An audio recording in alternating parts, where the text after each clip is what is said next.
Hey everybody, this is Eric Worre and welcome to NetworkMarketingPro.com. I'm here with my friend Brian Carruthers. Brian, thanks for being here. Sure thing, good to see you. And great to see you, my friend. And we're here in our nation's capital, Washington, D.C., and that's actually the Department of the Treasury behind us, which is appropriate. We're here to talk about money. We're here to talk about success. We're here to talk about the network marketing profession. And I've known Brian for how long? 15 years. 15 years. Brian and I go back. And I'm really proud of him, and I don't want that to sound patronizing in any way, you know, being proud of you, but I am. I'm proud of you because Brian is one of the people I talk about when we talk about the 90-day game plan. There was a major transition, actually. I had a company that I sold to another company and, kind of had to make this sale. And Brian was with the company that I had, a company called TPN, the People's Network.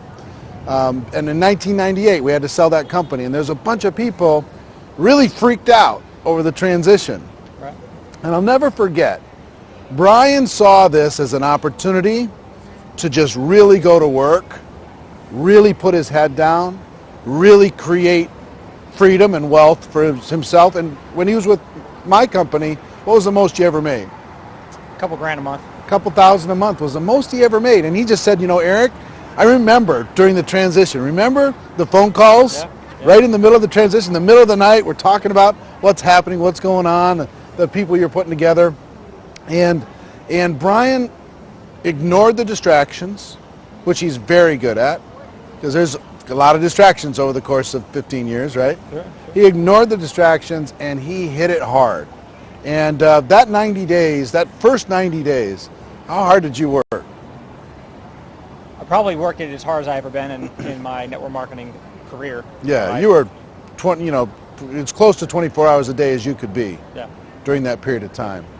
And since then, Brian has made approximately $15 million or more. Right.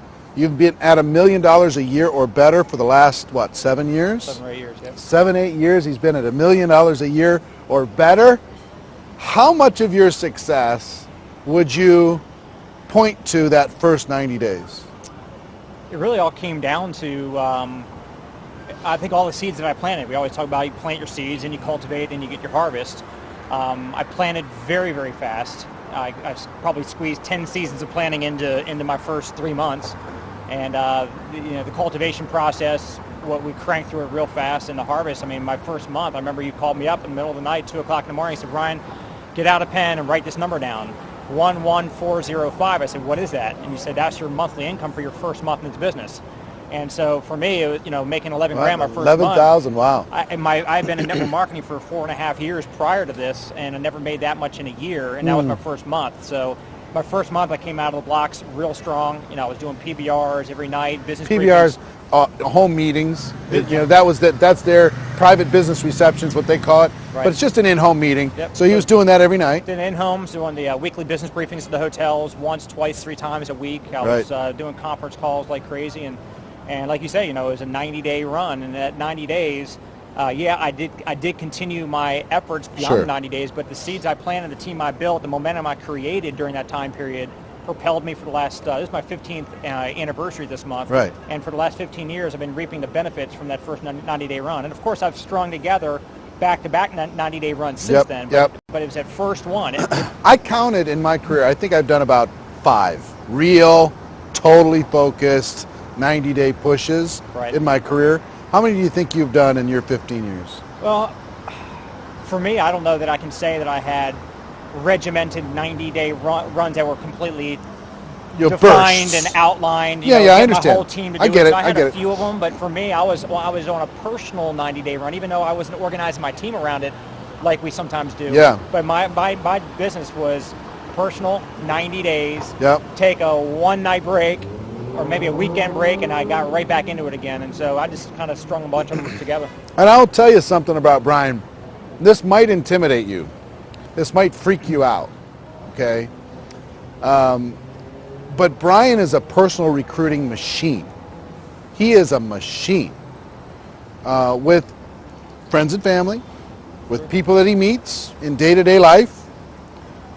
You've used whatever source you could possibly find over 15 years to find people to talk to. Right. but he is a machine at invitations, presentation, follow up, close, get them started. Guess how many people he's recruited? How many people approximately have you personally enrolled Probably, in your 15 years? 1,200, something like that. 1,200. So something in the neighborhood of 100 a year on average. Right. Two. Which works out, when you do the math, it doesn't seem like that much because it's 2 a week. Right. But there's not a lot of people out there that would have the discipline. Because some people think, well, I've talked to everybody.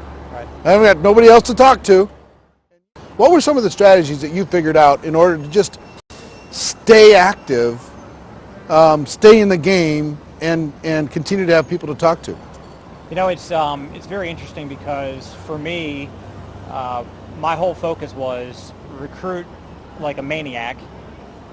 And I know sometimes people frown on the idea of throw them against the wall and see who sticks, but that's been my philosophy. My goal is to bring everybody on board, let them figure out if they're going to work the business or not. The Right. ones, so my philosophy is expose everybody, fortunes in the follow-up, and work with the willing. So I expose everybody. Hold on. 3 steps. Expose everybody. Right. The fortune is in the follow-up, and work with the willing. Right. So follow-up, get them involved, Well, so and then find out who's willing. Right. So who says, hey, me, Right. I want to be next. Right. So, for me, it was all about exposure every day.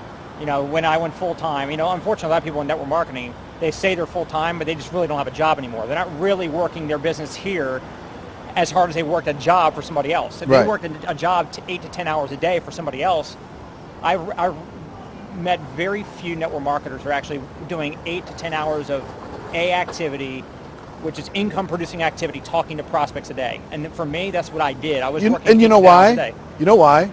Because network marketing is so forgiving. Sure.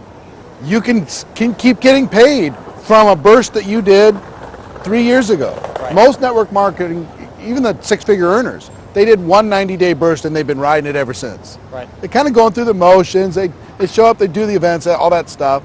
But, they're making 6 figures, they're not making 7 figures. The difference between the 7-figure earners and the 6-figure earners are continued consistency and hard work. Now, I will tell you, Brian works hard, but I don't think he would say, I'm exhausted from working hard, because you enjoy what you do. Right.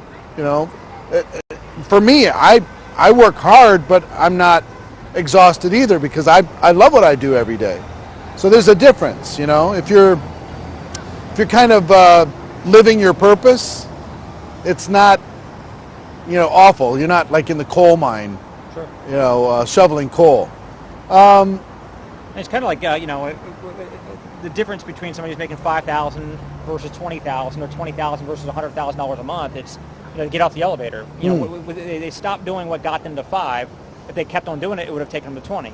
If they got to 20, they keep on doing that, they can take them to 100. But unfortunately, a lot of times people, like you said, they get in this comfort zone and they do a burst, they get their team going, and then they kind of, stop doing the same activity, and they go in from activity mode into management mode. And when you start managing your team, unfortunately, your team starts to do what you do, and they start managing their teams, and you go up, and then you start plateau, and sometimes you lose your ground because you fell into that management mode. Well, talk about, how does a person go from 0 to 5,000 a month? I mean, what would be the basic steps that somebody needs to do in order to make that happen? Well, the bottom line is you got to get excited, make a list, have a private business reception in your house if you like to do the in-person events like that. Do a private conference call, which is get all your contacts on the phone with your upline for a short presentation to expose them all the third-party way, the proper way, I believe. And then start, plugging into, some people use weekly business briefing systems, which is what I totally believe in. I'll never get away from that. And plug people into training. So that's kind of my system. I get excited, make a list, in-home meeting, private conference call, weekly briefings, and funnel everybody into the training system. And so from somebody starting off at 0, people look at my story, and I kind of have people on my team that kind of try to figure out how they can model it, because what I did was I made 200 phone calls my first 3 days. Everybody I knew got a phone call. And so obviously if I had 3 days to make 200 phone calls, I wasn't saying much. Right. And I've had a lot of mentors, you and others that sure. said, hey, look, say less to more people. Right. Ignorance on fire is more powerful than knowledge on ice. light yourself on fire. People come from miles around to watch you burn. So I didn't know anything really about what my current business, but I knew I was excited about it, and I knew I was not supposed to say much to other people. So use third-party tools and third-party events, and that's all I did. So, if you're brand new and you're in your business, you just start going after your list hardcore. It's success compression. Some people will take 3 months to call 200 people. I did it 3 days. Some people take 3 years to call 200 people. I did it in 3 days. Some people never call 200 people. I did it in 3 days. So when people want to measure themselves against other success stories, you got to measure not result against result, but look activity against activity. If they're willing to work as hard as me, then they deserve a 7-figure income. So. And when you made those 200 calls, how many of those took a look at your business approximately? Probably, maybe 30 or 40, and out of those initial people, 16 that came on board. And I was on them. I mean, it's very more important. A lot of people don't realize that you don't sign somebody up on a Monday and get back to them on Friday about getting them started the next week. If I sign them up on Monday, I'm on a Monday, and I was getting their list together, and I was getting in their living room on Tuesday or Wednesday. Their first 3 days, 5 days max is critical. If they don't have success, we can talk some about results. If they don't have some wins under their belt, they're gone. And so for me, it was sign them up, and I'm on them. And if they fall off the wall and they join the witness protection program, that's on them. It's not my fault. So my goal is to help everybody get started and put a check in their pocket, $500 to $1,000 in the first couple weeks. So tell me what the difference is between the $1 million earners, and many of them, even inside your company, and the people who don't make $1 million, the people who make less than that. What makes you special? What makes the $1 million earner special? Well, first of all, if you can make $100,000 a year, you can make $1 million a year. So obviously the key What about the difference between that or somebody making $5,000 or somebody who can't make any money? Well, I mean, what's the difference? Well, I mean, look, if you have the formula, you have the formula. So the formula is going to take you to 5, it's going to take you to $8,000 a month to make $100,000 a year. So if you're making a 6-figure annual income in this business, you know how to recruit, you know how to sell, you know how to do the basics. So now it's continuing to do the basics, which is what I call working in your business, at the same time working on your business, which means you're working on yourself, but you're also duplicating yourself. So instead of me bringing you on board and helping you, go out there and build a team, and me doing a lot of the work, I could be working in my business through you, which is great. I can make a 6-figure income doing that. But my goal is to create another 6-figure earner. So 7-figure earners created a bunch of 6-figure earners. And I'm planning on taking my business to $1 million a month. So for me to do that, I need to have a bunch of 7-figure annual earners, so I make my $1 million a month earnings. What's that going to be like? $1 million a month? It's not going to change my lifestyle. I mean, you and I both know that when you start making once you get to a certain point, it's about legacy, right? It's Paul J. Meyer, as a lot of people know, he didn't need the money that he earned in his lifetime. He gave over $400 million to charity, and so for me, it's about having significance. I invest 90% of what I earn now, and I give away more than I used to make in a year in my real estate career. So for me, it's not, two things. Number one, I want to give a lot away, but secondly, the money we make in network marketing, as you know, is a measuring stick for the amount of lives that we've impacted. So for me, the more money I make, it's just almost like and I'll be honest with you, most people don't say this, they're not honest and just put it out there. It's an ego thing. For me, everybody's ego driven. Everybody wants to be loved and respected by people, and that feeds your ego. And so for me, if I can go from a couple $1 million a year to $1 million a month, that number one feeds the ego, because people have respect for the better you're doing, but it also gives me the opportunity to use that money as resources to go out and give back to a lot of other people. I love it. So this video is going to be watched by a lot of people. What advice? These people want this bad. Sometimes they're bound up by fear. Sometimes they just can't motivate themselves. They can't make themselves do something. They don't know why. They're frustrated. They're wondering if this is for them. Sometimes $1 million earner might seem so far away to even imagine, because they can't recruit one person. They're just stuck. And we've all been in that place where the self-doubt creeps in. What advice would you have for those people? I would say, number one, know that it's possible. I didn't know that nobody had to tell me it was going to be easy. You never said it was going to be easy. I just need to know possible. So as long as it's possible, and if $1 million income is important to you, great. Get that in your head, understand it, wrap your brain around it, and throw it out. Because unfortunately, I think network marketers don't have their expectations set properly. So if they're thinking $1 million a year, but they haven't even made the first 10,000 yet. They keep on measuring their success on the front end against this huge goal. That's a long-term goal. Yep. So having a long-term goal is great, but having very short-sighted, easy daily, to accomplish, weekly. Yeah, daily, weekly, monthly. So Yep. I tell people, hey, look, in the next week, let's help you make $500. Yeah. Once I've helped you make 500, hey, let's go out and take it to 1,000. Right. Once you made 1,000, we can go to 2 or 4. And so, unfortunately, people, they look at this industry and it almost becomes this lottery mentality because they hear us talking about these big numbers. Yep. And yes, I like the idea of the big numbers at the beginning, but Yep. my goal was to make my first $10,000 a month because I've never made that before in this business. I made it in real estate, but not here. Yeah. So I just think people just need to scale it back and set their expectations, because if they have an expectation that's too high and they miss it, Yep. another one that's get too high and miss it, discouraged. they get discouraged over and over and over again, and Yep. they leave the business. Right. I want to talk about a tool that you put together.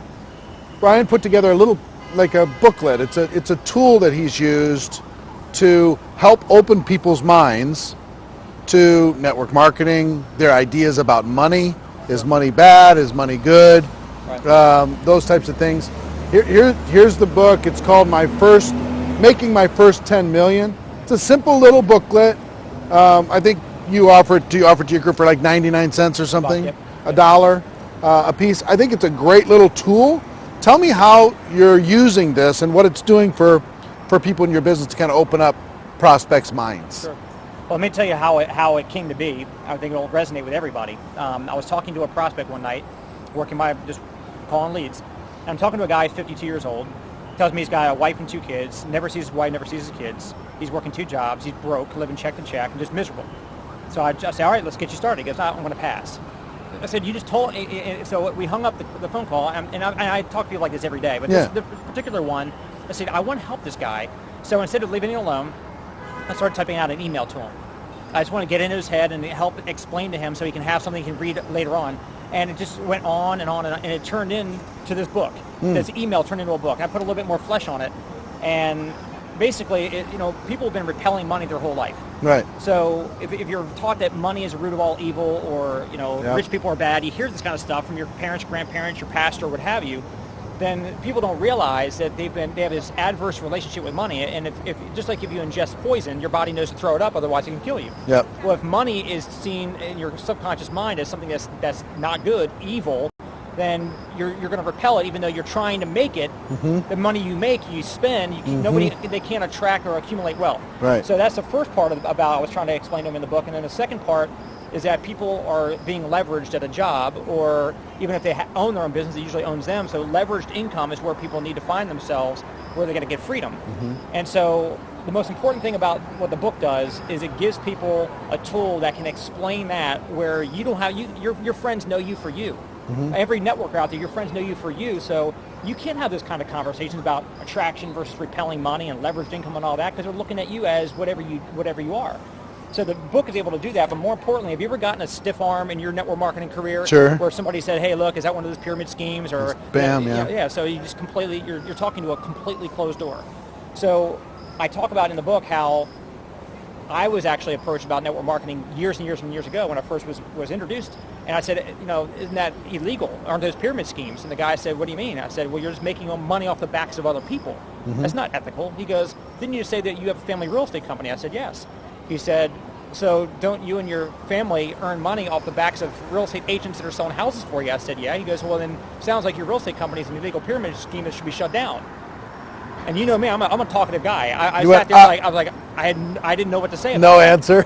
And so it was like, boom, my paradigm shifted, and I said, you know what? Let me look at this. And I found that the network marketing model is way better than even what I considered a great model, which was leveraged income with a real estate brokerage. Sure. So all that's in the book. So if I'm talking to you about my opportunity, most network marketers, they go to their prospect and they say, hey, let me show you this opportunity. Well, their opportunity window is not even open. Because they already think, oh, is that a pyramid or whatever the case is. Or they've been approached 1,000 times by other things. But instead you say, hey, look, I just read this book about money. It's the most unbelievable thing. It really helps to open up your mind about how to attract money versus repelling it. I just want you to read this book. It'll take about 15 minutes, a little short little read. And now once you read the book and it explains to you why you need to have leveraged income. How many pages? 32 little pages, 15 minutes. 32 pages, simple, and short pages. So it's like a little It's a prospecting tool almost. It's a key. It opens Right? the door of receptivity, so your prospect, Sure. when they read a book, now they say, man, I need leveraged income. I've been repelling it. And in the back of the book, it says right here, contact the person who gave you this booklet. They may know the right vehicle to put you on the road for leveraged income. And then you put your call to action sticker in the back. So your goal is to get this book out there, open up their door, and then you walk in with your opportunity pitch. What's happened since you came out with it? Well, I went number 6 on Amazon in 3 days and sold 70-some thousand copies in 4 months, and got 20-some different network marketing company distributors that are using it. So it's widely accepted. Great. But more importantly, recruiting is up. Right. I got people reordering them by the 500 or by the 1,000 because their team's recruiting numbers are going up. You can get it for $1, right? So think about this. If you talk to 100 prospects to immediately pitch them on your opportunity, you're going to get about 80 stiff arms, and 20 of them might be open to look at your opportunity. But if you get 100 people to read the book, then you're probably going to have more like 60, 70, 80 people that are saying, hey, this is interesting, tell me more. So it's just going to be more open windows for people to walk in. How can people get it? MakingMyFirst10Million.com. MakingMyFirst10Million.com. We'll put the link below the show. MakingMyFirst10Million.com. You can get it, check it out, read it. If you think it's going to be a good tool, use it. Brian, I know, has got good results with it. I know you got a lot of people that have got good results from it. So I'm happy about that. One more thing about Hold on. Before you do, go ahead. Do it. Well, here's the thing. Most network marketing tools, whether it be a DVD, a brochure, whatever, they're one and done. If I'm going to pitch you on my opportunity and I give you my company DVD, the most I can hope you to do is for you to check it out and decide whether you're interested or not. Yep. If I said, Eric, I'm going to give you my company DVD, I want you to check it out, I want you to pass it on to your friend. It ain't going to happen. It's not going to happen. Yep. A viral message means that the consumer is not being compensated to go spread the message for you. Yep. If there's compensation involved, it's not viral. Right. So my thought is that this is the first chance to have a real viral tool, because if I say, hey, look, this really incredible generic book about money, I want you to read it and pass it on to somebody that you care about so they can open up their financial, wealth building, ideas to help them in their life. Yep. You can read it, pay it forward after reading this book. Please do your part in passing it on to the next person. You can impact and change many lives. Keep the ripple of this book going.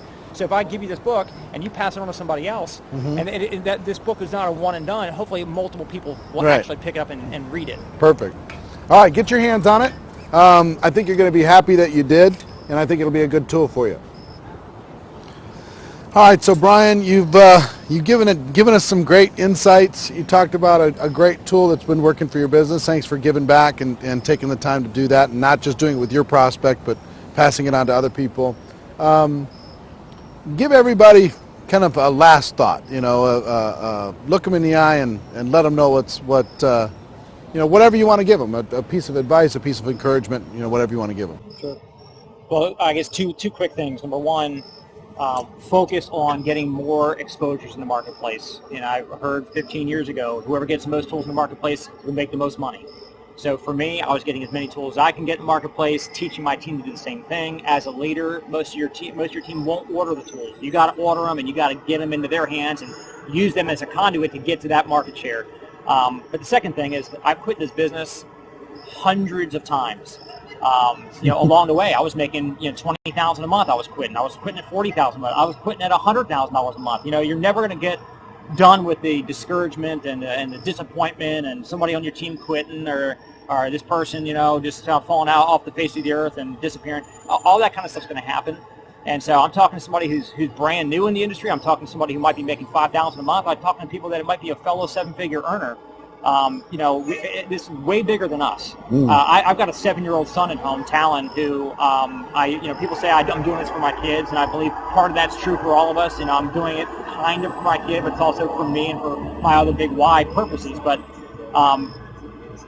we have to always remember, especially because I believe everybody that's watching this right now can achieve a 6 or 7-figure income.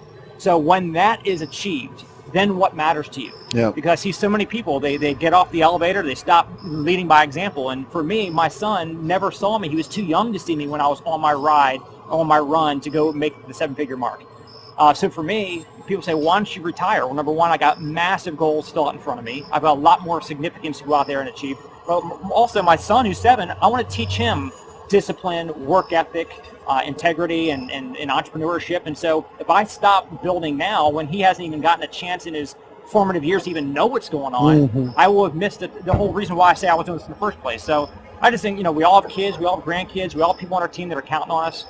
So I just think we all need to really take the network marketing profession very seriously, have a lot of fun with it, but remember, if you do it without integrity, or you do it without the kind of sharp focus that's required to win, everything we do bleeds down into our organization, into our families, good or bad. So I just think we just all need to be the best example we possibly can be. Brian, you're a great ambassador for the profession. I'm really proud of you. I know this is just the beginning. You've had ups, you've had downs, you've gone through lots of different things, but I'm proud of what you're doing, and I'm excited for what you're going to do. And thank you for giving back to the community. I really appreciate it. I know you all appreciate it. If you do, comment below. Send Brian some love. Go check out makingmyfirst10million.com. Get your hands on that book. And ladies and gentlemen, our wish for you is that you decide to become network marketing professionals. You decide to go pro, because it is a stone cold fact that we have a better way. Now let's go tell the world. Everybody have a great day. We'll see you next time. Take care. Bye-bye.